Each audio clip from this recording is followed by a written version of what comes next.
ദൈവമക്കളെന്ന് സ്വയം വിശേഷിപ്പിക്കുന്ന നമ്മളുടെയും മനോഭാവങ്ങളും സംസാരങ്ങളും ചിന്തകളും ഇടപെടലുകളും പെരുമാറ്റങ്ങളും എല്ലാം ഈ തെറ്റിദ്ധാരണകളുടെ പുറത്തായി അധപ്പതിച്ചു പോകുന്നു.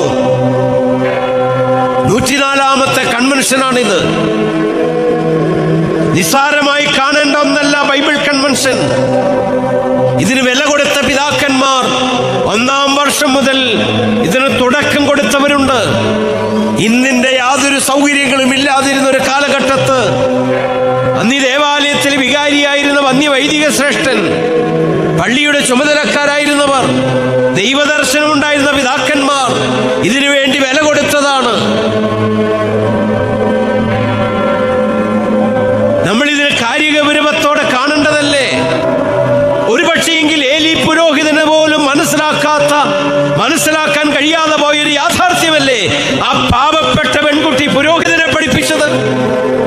ഒരു മനുഷ്യന്റെ ഹൃദയ വിചാരങ്ങൾ പകരേണ്ട ഇടം എവിടെയാണ്? ഈ സമയത്ത് നമ്മുടെ ബോധങ്ങളും വിചാരങ്ങളും ഹൃദയങ്ങളും ഉയരങ്ങളിൽ പിതാവാം ദൈവത്തിന്റെ വലതുഭാഗത്ത് ഉപവിഷ്ടനായിരിക്കുന്ന മിശിഹാ തമ്പുരാന്റെ സന്നിധിയിലായിരിക്കണം.